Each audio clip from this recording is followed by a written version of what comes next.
What's up, y'all? You're now listening to the What Now podcast. I'm Dr. Spencer Dupre, owner of Empower Chiropractic. And I am Dr. Zach Thompson, owner of Within Chiropractic. The purpose of this podcast is to document and share the experiences of two young business owners as we open our own brick and mortar chiropractic practices. Join along as we discuss all of our wins, our losses, insights, and the many, many lessons we learned. As a disclaimer, none of this is ever intended to be medical, legal, or financial advice.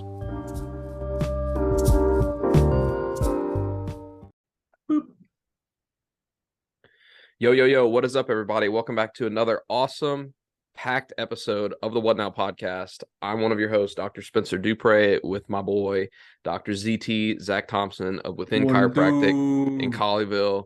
We're pumped. We were just chatting before we hit record. There's a lot of awesome stuff going on. Zach, give us an update, man. What's new with you? What is new with me? Not too much. Not too much is new, but I would say that one thing that I'll mention, we talked a couple weeks ago, I think, about celebrating wins and how you and I are both atrocious at celebrating our wins. And I think I mentioned in that same vein that we had accomplished our 12-month goal in regards to patient visits in our first 6 months. And so after consistently seeing over 100 patient visits, which to me in the grand scheme of things is not like the end all be all, but it was a pretty big accomplishment for us. So after 3 weeks straight, I want to make sure it was a consistent thing. It should be consistent again this week. I splurged and I bought my first gift to myself as the business owner. I got myself a nice pair of shoes that I can wear in the office, but I can also wear while I'm walking. So a little combo. They're the On shoes. They're kind of business casual. But yeah, that felt good. I talked to my mom that same day, and I was like, I celebrated the goal, and she was like, "Oh, what'd you do?" And I was like, "I bought a pair of shoes." She's like, "Oh, you really splurged." And I was like, "Man, I guess even when I do try to celebrate goals, it's still not good enough." But that was a pretty fun time. Every time I put them on, I see why it's so important to do this, because every time I put them on, I'm reminded of not only the work that it took to get to where I was able to, I could have bought them a long time ago, but the memory of that accomplishment every time I put them on really hits a lot harder, as opposed to had I bought them 6 or 7 weeks ago when we were on track to reach that goal. So definitely recommend, if you're not celebrating your goals, to get on it. I think it's huge, especially as a business owner. What about you, Spencer? Yeah. Oh, dude, man, I'm so bad at celebrating goals as well. Whenever I hit my 6-month goal of seeing 50 consistently, and 12-month goal is 100, and we're well on track to crush that. But when I hit my 6-month goal, I was like, man. And so I bought a new computer to celebrate. And dude, every time I touch this thing that we're recording on it right now, it just gets me super pumped, and I just feel so humbled and really proud of myself to know that I exchanged what I'm so passionate for, and this is one of the results of that. And even though it's a material thing, every time I touch it and every time I use it, it just feels so awesome, and it gets me more fired up to chase the next thing. So that's great. What's new? Sorry, it just on that topic, a concept or an idea that I've really been working on. If y'all have seen the videos of where they tell a 5-year-old, "Hey, if you get this I'll give you 2 marshmallows." So it's one or two kids, they put 1 marshmallow in front of them, and "Hey, I'm gonna leave for a few minutes. If I come back and there's still this marshmallow on the table, I'll give you 2." And so they just see that some kids immediately eat it. And for a long time, that was me, not just with marshmallows, but also with anything, right? As soon as I had a little bit of success, I'd go celebrate it. Or as soon as I got, a little bit of money, I'd go spend it. And so I'm really trying to fine tune that muscle, if you will, of forget the word right now, but delayed gratification that we talk about quite a bit, and really making sure that I'm able to celebrate that when that second marshmallow appears. So if you haven't seen those videos, would definitely recommend on YouTube, and I think there's some studies based on it too. But just a little bit on that. Yeah. You ever played the Chubby Bunny game where you try to shove all the marshmallows in your mouth? No. No? Man, it's a good time. It's fun. Anyway. I didn't go to camps as a kid, so.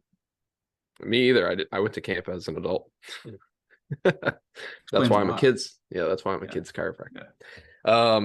No, man, what's new in here? Like I just showed you, I for the longest time had someone subleasing my office, and so I was operating in half of my space. And this weekend, I moved in my front desk. I set up the whole thing, and then I created an office for myself to do like initial visit consults, day two report of findings, my scans, and yeah, right now I'm sitting in my own office with my doctorate diplomas hanging up with all my credentials, and it feels really good. I like uh had the most energy probably ever since opening the practice last night after coming home, just because in more space, and it just feels very real. I very much feel um like we're actually doing something instead of just trying to get by, which is so cool. Slowly um getting out of that survival mindset and slowly into that thriving. yep, and it has been really awesome, because and it's been so awesome because it didn't happen overnight, and with just some consistency and just continually showing up, um, it's really, really grown and flourished into something way bigger than I could have ever imagined in this short amount of time. So it's been really good. And so, yeah, that's something that I think that we should talk about is kind of like what we're talking about being consistently good and just instead of occasionally great. So, what are your thoughts on that? Yeah, it's a concept we're both. It's funny how you and I subconsciously just start listening to the same people. Um, Both big fans of Nick Barron. It was something he mentioned in a recent podcast that really triggered my brain on many levels.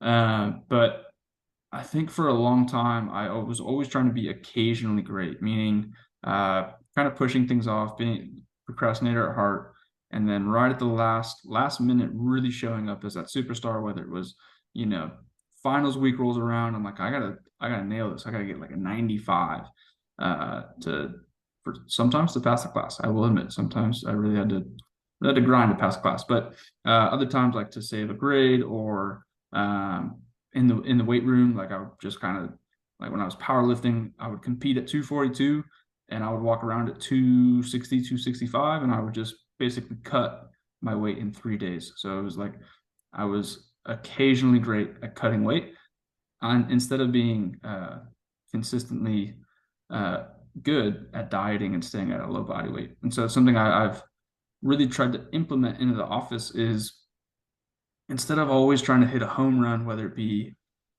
with a new practice member encounter or uh, at a networking event, or now we're starting to post more Facebook ads. Like instead of trying to hit the home run, it's just consistently putting out good content, not great content, but good content, consistently showing up and being there at networking events, and then consistently, going to the gym, getting my workouts in, things like that. So to me, that's what consistently good means, versus that occasional great. And it's really made a ripple into the office.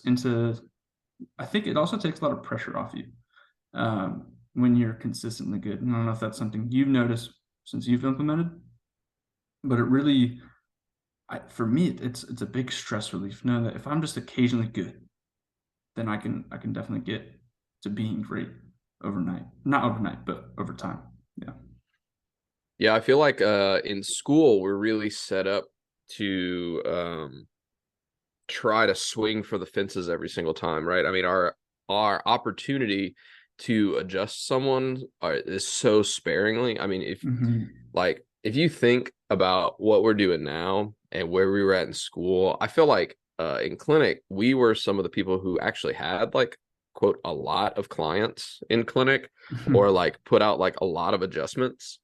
And I feel like, in perspective, yes, maybe, but dude, like if we would go back and like talk to our past selves about like, oh yeah, man, I think I'm operating at high. Dude, I remember one day I had like six appointments in the clinic. That's the exact number I was gonna say. I was like, I think I had six one It's time, and that like was a six. huge day. And I was like, dude, this is the most goated day ever. Hmm. I am the king of this clinic. And Especially too, not to interrupt you, but because I think they do it at both Parker clinics, but like you get your name called over the Yeah. loudspeaker, and people are like, again, Spencer Dupre to the front again. Man, this guy is rocking and rolling. No, seriously, yeah. I mean, and like you as an intern, like when you're chilling, like you're just sitting in the clinic praying to God that somebody walks in, praying to God that like someone finds their way through the entire campus of the university and like stumbles into the clinic, and then Yeah. out of 100 people, you get one. You're like praying that like that happens. I don't understand that, but yeah. And then New like patient, whenever you new patient experience at Parker is weird, something else it's for sure. yeah. But yeah, I mean, and so I felt like it's nothing compared to what we're doing now. Mm-hmm. And I think it really like that concept like really shows up, especially like when you see kids.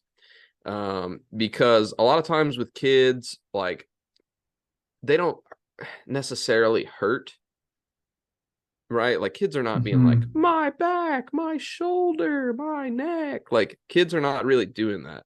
Kids, it's always the parents that are like, I have noticed this in Mm-hmm. I've noticed this in my kid. Something is not right. Something like this should be happening and it's not, or they just randomly stop doing this.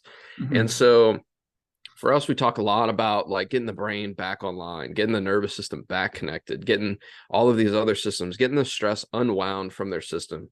And it's highly that we adjust with a high frequency in the beginning and a lot of volume, Mm-hmm. honestly. Like, I mean, um, I, as someone who does have like back and neck patients, like their care plans are way smaller than kids. Like for a kid, average care plan is probably 36 visits in here. Mm-hmm. Like we're averaging 36 visits most of the time.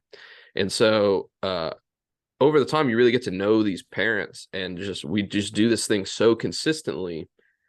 And then that's when they're like, something just unlocked, Mm-hmm. right? Like I had this one kid who like would arch, like literally looking like Superman, like stiff as a board. And like for any of you guys who have ever held a baby, babies are not very stiff. Babies are very, very floppy. And this baby cry all the time. And for 3 weeks, I've seen her every single day for 3 weeks. And five days a week for 3 weeks. And just with the consistent tiny little inputs, mom comes in one day crying in tears. And I'm like, oh man, what's going on? And she's like, Mm-hmm. we just had a miracle. Like we've just had this breakthrough. Like I don't know what shifted overnight. I don't know what happened with this last adjustment, but something like it's finally turned around. And now like we see the mom, like she comes in and she's like, I didn't know how much different my life could have been, and I didn't know how stressed I was because of this baby's like crying and everything. And Mm-hmm. whatever you're doing, like we're all in for it. And like that's those stories that like you hear in public, but what you don't hear about is how for 3 weeks every single day this baby like cried and screamed like in my face, like literally like scratching and clawing at me and everything. And like we literally just like pray and like say like positive words over this baby, like you are loved, you are safe, like you are cherished. And just consistently working with this kid, and then something flips, right? And like that's what we expect in the office, but you also can't expect to have these stories without expecting to show up. Mm-hmm.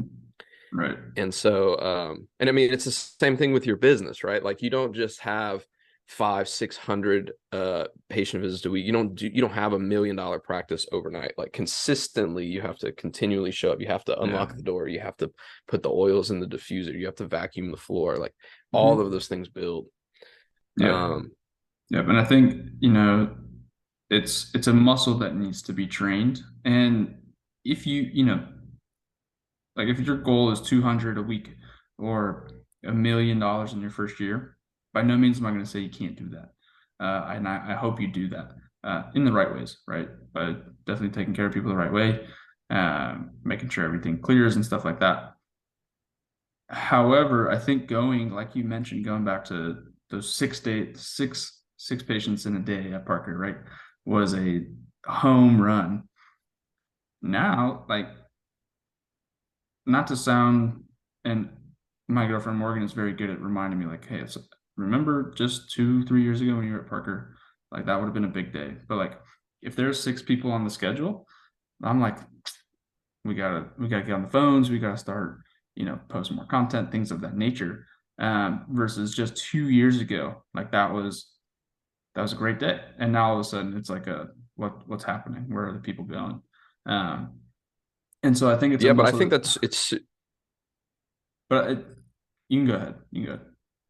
Oh, I'd say I think the underlying thing in that is not to be overlooked is the fact that we were still showing up with that Mm-hmm. same mindset of like these are the most important things that I could do today, two Mm-hmm. and a half, 3 years ago, right? Yeah. And so dude, and then like I mean I worked hard for those 6 visits days, and like Mm-hmm. that's like happening like once a week, and like that's huge.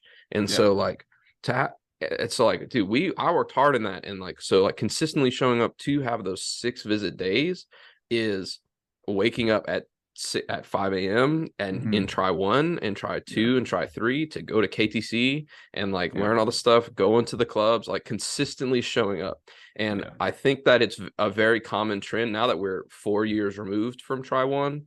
We see the people who like always were around. I mean, the reason that we're friends is because we were just always at the same stuff together. Like we're just consistently around each other. Yeah. I mean, I thought it was And just because you like my jokes, but I guess you have a point that it is because we well, were I'm cooler than you, consistently. so Younger does not equate cooler. Let's make sure that's clear. it doesn't matter anyway. But the consistency that we had to show up to those things, to go to the philosophy club before there was even a fraternity, led to the home Mm-hmm. run that was lifting a Yeah. chapter, led to the home run that was uh whatever, and like I mean, if you don't consistently show up and consistently pass your tests, you're never going to graduate from school, which is what the home run that everybody needs to get into Mm. practice.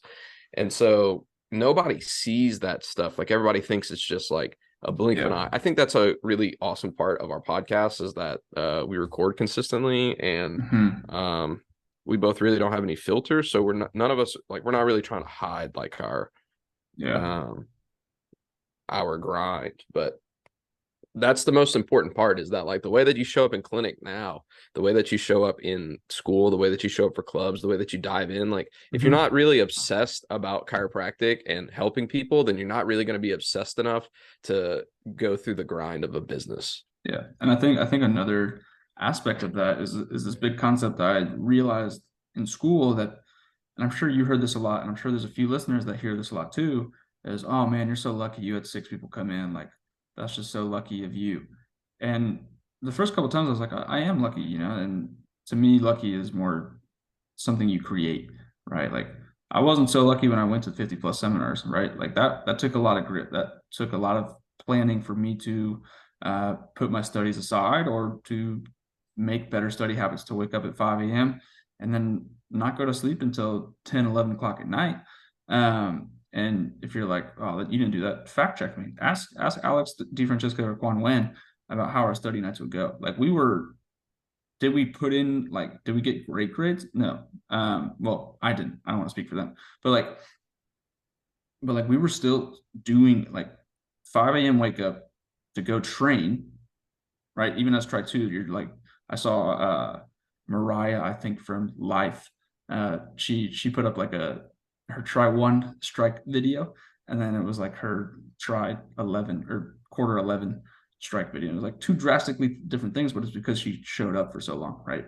Um, but even in the early days, consistently showing up created that luck.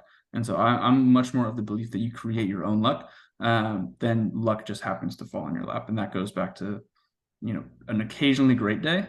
Uh, yeah, maybe things lined up perfectly. Maybe Mercury wasn't in retrograde and people just wanted to, all 6 of my externals wanted to come in on the same day, right? Or it could have been that I was consistently showing up, and because I was ready, those people showed up. And I think that's a big concept I'm definitely learning more and more of, is you're not going to be given anything for the most part until you're ready to do that. Meaning until you're ready to put in the work, until you've done the work, until you have the capacity to do so, then you're not going to be given it. I go back to the gym so often because it's just, there's so many principles in the gym, but you aren't going to be given a 700-pound squat in your first 2 years of lifting, right? You have to put in a lot of time underneath the barbell to get there. And it's the same thing with business. It's the same thing with chiropractic school, especially, is you're not going to be given, a handful of externals or this or that if you're not ready for it. And if you are, they're probably going to fall through the cracks because you don't have the muscles trained to deliver the goods and keep them coming in. Yeah, I mean, there's a lot of people who I chat with that are like in the clinic or in school or something, and they're talking about they're like, oh yeah, well, like I'm out there talking to people and they just don't get it. And it's like it's not that they don't get it, dude. It's you don't get it. It's like Mm-hmm. it's the fact that you haven't put in enough work yet for you to be able to deliver a message so clearly and concisely that people are ready to trust you with their care. Like Mm-hmm. that's really just it. Like we say, like your patience for I know we both don't use that in our place, but um, I you do. know, I use the word patience. Yeah. no. Well, anyway, patients don't come to you; they come from you, right? Mm-hmm. The things that dude, this has happened so many times in practice. Like, uh, anytime that I go out and I learn something new, that's what shows up in the practice. Like, dude, like I just did a tongue tie course through the ICPA over one weekend, and literally like seven people called me and was like, "Hey, can you help me with my tongue tie? Can you help me with my tongue tie? Can you help me with my tongue?" I had not heard about tongue ties in my practice literally until I like press play on this video. And like after the video ends, like everybody's talking to me about tongue ties. Dude, that's like God works in so many ways, right? Mm-hmm. Mm-hmm. And like when you feel this calling, like, oh man, like I should go out and chase this, like then that's when he qualifies you, Yeah. right? It's not like, oh, like, well, when I'm ready, then I'll do this. Like, man, we have so many friends that talk to us and they're like, well, I'm gonna go get this associateship, and then when I'm ready, I'm gonna take the leap and go into business. It's like you're ready when you say you're ready, and you Mm-hmm. will be a business owner when you decide like this is what I'm committing to, Yeah. right? And That's what I think qualifies you. them gets lost too. And this was a discussion I was having a couple days ago. But like, even if you have and I think there's not, I don't think there's anything wrong with getting an associateship. Um, but I think there's a level of accountability that needs to be had from the associate themselves. Is okay, am I, you know, because one thing you hear a lot of is oh, the owner never taught me anything on business. And then it bears the question, did you ever ask them to teach you about business? Were you willing to, if the clinic opened at 8, they're most likely in the gym. Like, are you willing to go to the gym with them at 6 a.m. and have those conversations? Are you willing to carve an hour out of your Saturday to ask them to coffee? Because I would be hard pressed to think, and maybe I'm different, but if when I have an associate one day and they're like, hey, can I just pick your brain for an hour? Like, I'll grab his coffee, and maybe it's because coffee is my love language, but like, I'll gladly say yes, and let's get our notepads out. Let's jam out. Let's talk about these kind of things. Um, but I think there needs to be a level of accountability from associates that are like, oh, I'm just going to be an associate for 2 years and then be ready. Because what happens is you go through your associateship, and more often than not, you come out saying, "Oh, I didn't learn anything. I just adjusted the whole time." It's like, well, did you pause to ask the owner, right? To help you out there. And so there needs to be a level of accountability there. And it's the same thing in school. It's the same thing with really anything in life. Extreme Ownership by Jocko Willink is one of the best books out there. But there is there needs to be more accountability on self. When you get into clinic and you don't feel equipped, it's not because Parker let you down, right? I know for a fact there are thousands of different adjusting clubs, seminars, this or that. You just have to ask someone, and don't feel like you're going to sound like a moron. I remember going up to Dr. Eric Russell. I think it was try one or try two or three, like early on, first year while we were still on campus. And I was like, The man hey, who is Doctor. taken for granted the most. Oh, for sure. That dude is a wealth of knowledge. Super grateful for his teachings, especially in philosophy. But I asked him, I was like, hey, like, I feel like I am not necessarily getting everything out of school. Like, what are some good seminars I should be looking at? Who are some good like events? And he was like, I think the best place to start is Focus. And so I was like, I don't know what Focus is, but I asked someone, and they're like, go to Focus AKC. So I went, and I had my mind blown, right? And that was kind of the cascade event, if you will. And it just took me humbling myself, knowing that I could look like a moron. There could be nothing going on. He could have said, school's all you got. But he didn't. He said, I would recommend Focus, and here's how to get there. Right. And so just just start by asking and holding yourself accountable that one, no one's going to save you, right? It's all up to you. Your success is up to you. Um, and just ask and see where it goes. And when you do ask and they tell you, go do it. Don't just be like, oh, I heard about that and I didn't do it, blah blah blah.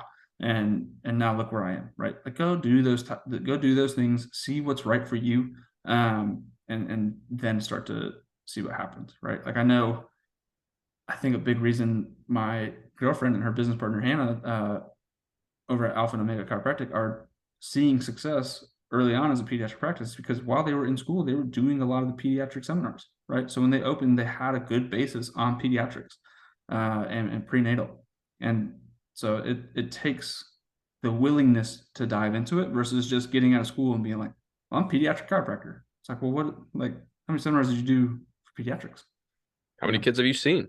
Yeah. That's the thing. I mean, yeah, there's a lot of people who are like, oh, I'm a pediatric chiropractor. Like, I want to be pediatric chiropractor. That were in my pod. Like, whenever we were in clinic, I was the only one seeing kids. Mm-hmm. As a student intern, I was the only one seeing kids. And Yep. and really, like, there were 3 kids and there were 3 people who wanted to do pediatrics. And our clinic doctor said, like, we got this one, and this one. This is their case history. I said, I want the one with the toughest history. I want the one that's hardest to work with, because that's where my heart is, And so now I work with these kids who, have all these sensory spectrum, all of these like really complicated things because and I feel comfortable there because I put in the reps early to do that. Right. And It might have been at a uh, smaller scale, but it doesn't matter. Like your sample size leads you to buy in the whole thing. mm-hmm. And I think too, like you doing that in school is a great time to do that, right? You have the backing of your clinic doc. Yep. You have the backing of your peers around you or in the fraternity, right? You can go to someone that's going to be able to help you out because they have that experience. And so I think being involved and sticking your neck out for yourself will go a really, really long way, right? Yeah, and it's finding the support team for people who are going to guide you and give you responsibility, but not let you totally fall. I feel like that's kind of Mm-hmm. how my mom like really parented me. She always like let me make my own decisions, but she never let me like fall off the Yeah. cliff, which was something super valuable. So shout out mom, and then also shout out Dr. Grant Campbell, my clinic doctor. He gave me a ton of freedom in Mm-hmm. clinic to really explore things and like work on my communication under his guidance. Man, it was awesome. And then really shout out Dr. Stephen Lee at Best Life Chiropractic, probably the most influential man on my chiropractic journey to this point. Dr. Tony Ebels like slowly starting to catch up. And then our boy Dr. Matt Morris is also joining my list there, and influential people who are in my life. But yeah, shout out to those people. So if you don't have people in your circle who are ahead of you that are able to kind of lead you down the yellow brick road to your goals, then you need to find those people because as much as we would like to think, as someone who used to think that we were the only one like ourselves, that's just ignorant. And you're Yeah. not creating anything yourself in practice. Let's just be real about that. And Yeah. so you need to find somebody who's doing what you want to do, emulate them, and then do exactly that, and then put your own authentic twist on it. But in terms of your business and your systems and the way that things work, you're not the first. No. Um, No, and this is a whole philosophical discussion, but something I often remind myself of is there is no such thing as an original thought, right? Like everything comes back to an origin. Whether your ego can think, oh, this is an original thought. I'm the first one to think of this. Probably not. You're just the first one that you've seen do it. But it's new to you. one other point I wanted to make that you were talking about, like your sphere of influence from mentors.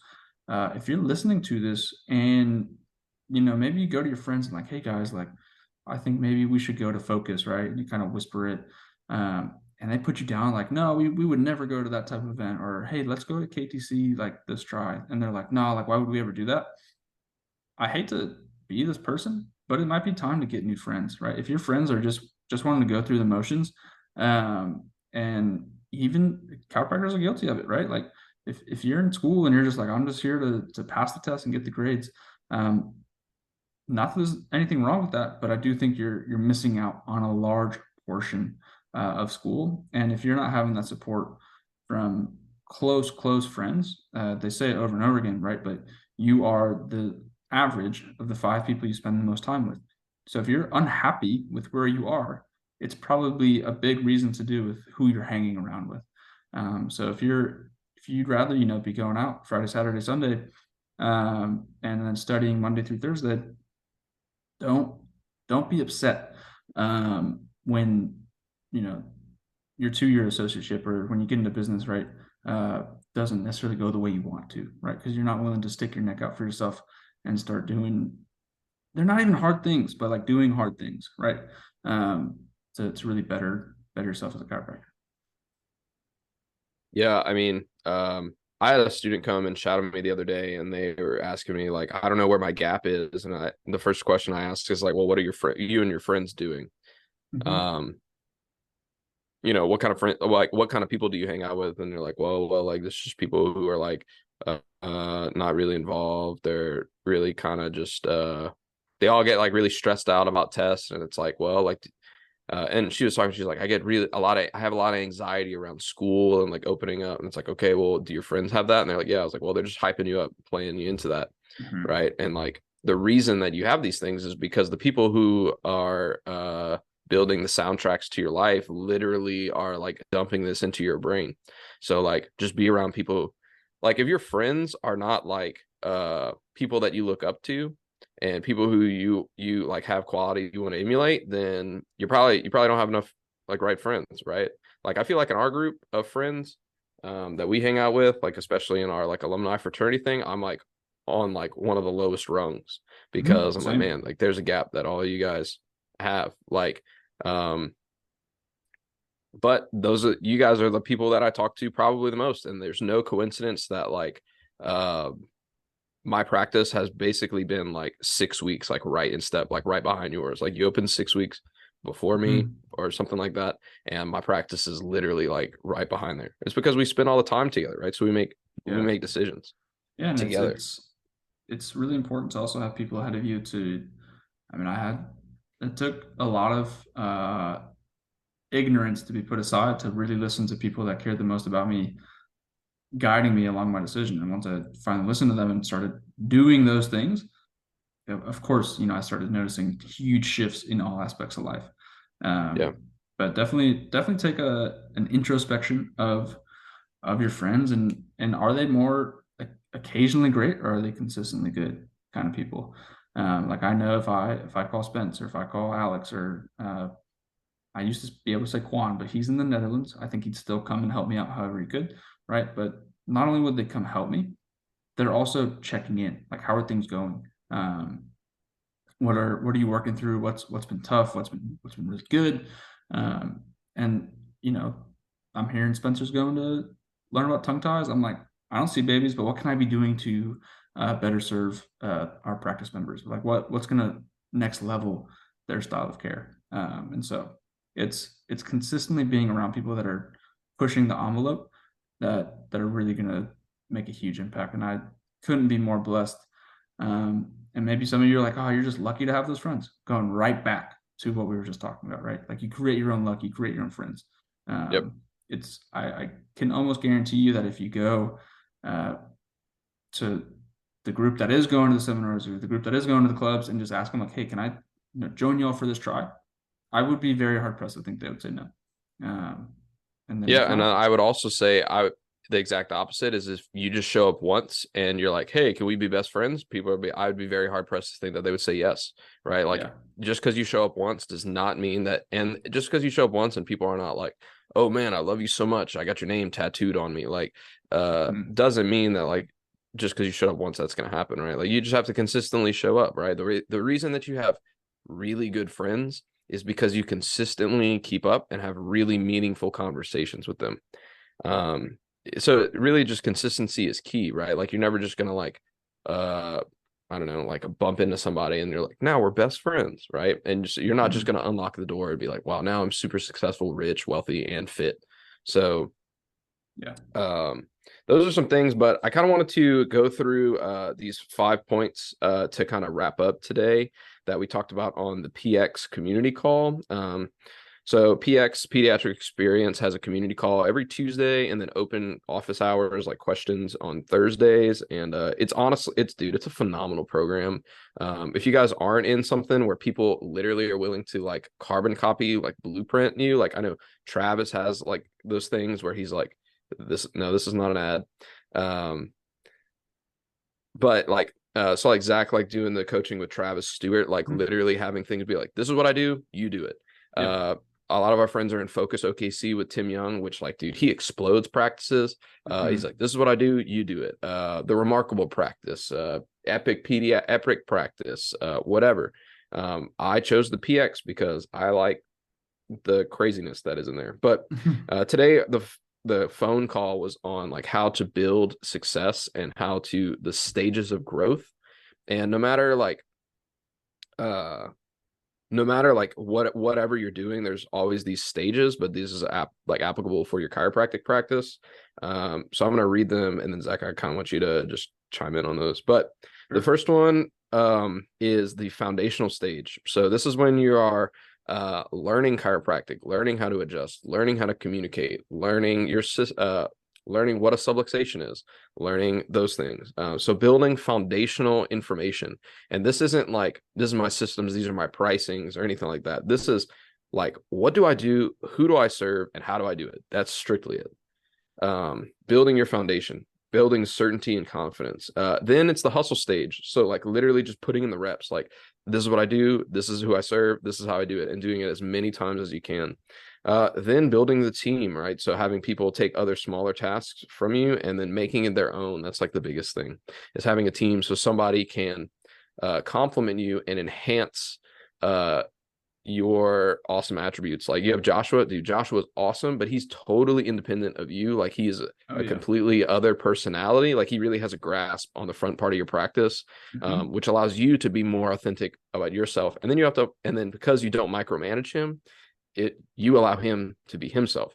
And so I'm like praying to God that this Thursday I hire somebody to do the same thing. It's very has a lot of potential, and I'm really excited for that. Then once you have the team, then you build the systems, because everybody thinks like, oh, I was really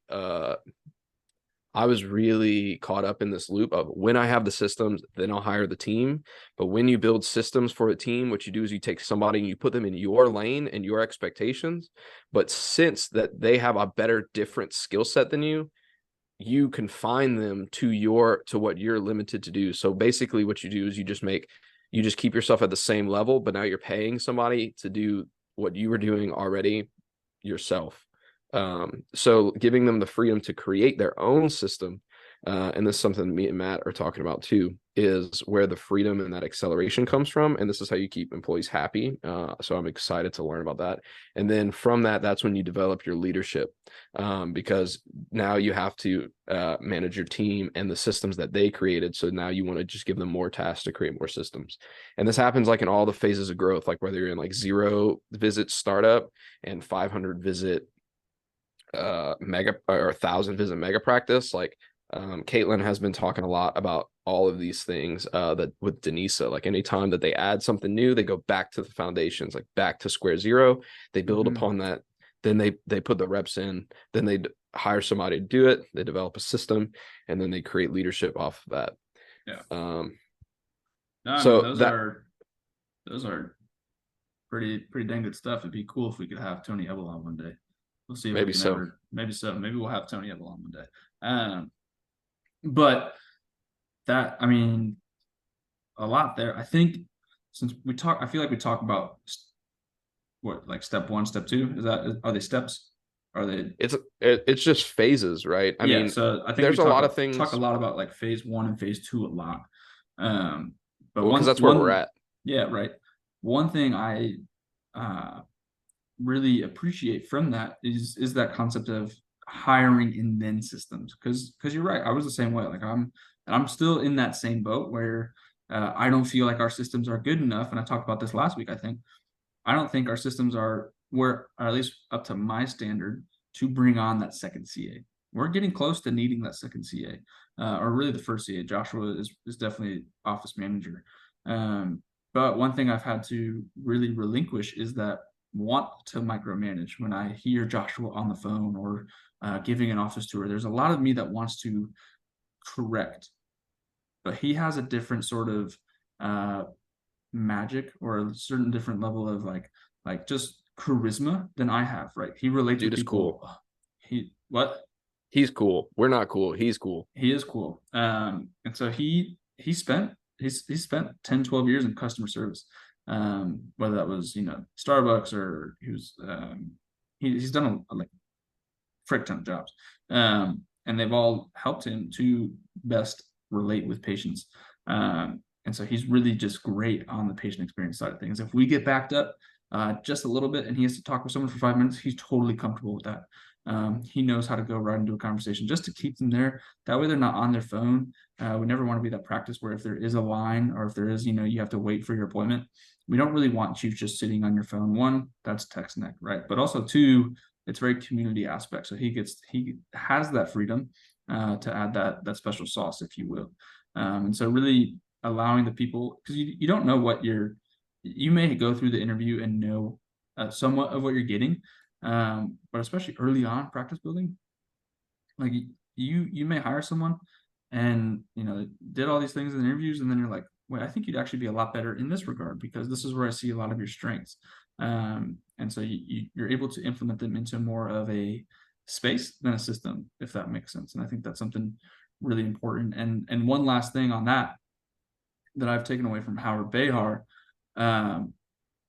who is the co-founder of this company, Starbucks. He knows a thing or two about the customer experience because Starbucks is the biggest brick and mortar franchise in the world, even larger than McDonald's. Yes, they had a barista or store manager that wanted to use a different dustpan, right? And initially they were like, well, this is stupid. Like these dustpans work perfectly. But what they realized is, Howard himself, he was never using the dustpan. So why not let the employee that's using the dustpan on the daily pick which dustpan to use, right? And that's where the whole concept of like barista drinks came from, because they started allowing baristas to start making their own drinks, and some were really good. That's where the Frappuccino came from, and all those different concoctions that you see on TikTok. Like those are all barista drinks. And so it really allowed freedom to the employees to really plug and play what they're really good at and start making those decisions on their own.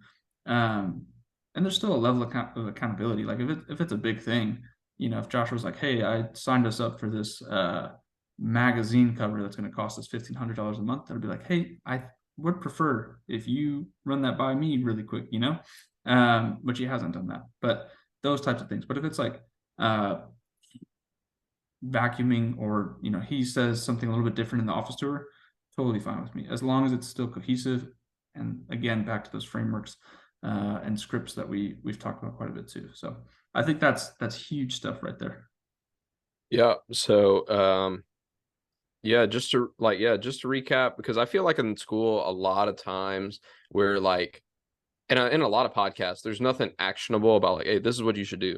That's what I really like about Andy Frisella, is like he's literally like, do this. Hormozy, the same thing. He's like, these are the steps, like literally these steps. Just figure out how to get there. But for those of you who like it in black and white, first work on your foundation, build your foundation, your certainty, your ability, then hustle, get all your reps in, put a team around you that really is on the same mission, let them build the systems to take you to that next level. And that's how you are going to develop your leadership. That's from Dr. Tony and the PX team. That's not mine.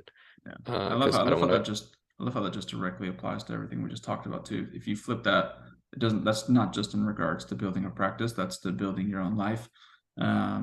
Build your foundation, build horizontally, really put the reps in, hustle, try to be at everything as a student, or even as a doc, and then go from there. So there's definitely a lot of aspects to not just business but life. And the more you start to see the two of them together, the more they're one and the same. That's exactly it. Well, I think that about wraps it up for me on this end. What about you? You good? I think I'm good. Hope you all have a great week. If you did enjoy listening to this episode, give us a shout out. Send us a message. You can find me at Dr. Zach Thompson on Instagram, or just Zach Thompson on the Facebook. Would love to hear your thoughts on the episode. And if there's any questions or guests that you'd like us to have, let us know. We have no issue. You know, we walk the talk. We have no issue asking. The worst they can say is no. And yeah, look forward to many more discussions with my home slice, Spencer Dupre. That's right. And the people that we do ask, sometimes they're busy, so we'll get them whenever we can. But thank you so much for listening to the What Now podcast. I'm your host, Dr. Spencer Dupre, along with my buddy, Dr. Zach Thompson. Share the show, send us a review, and reach out to us if you have any questions. We would love to support you. Peace. Deuces.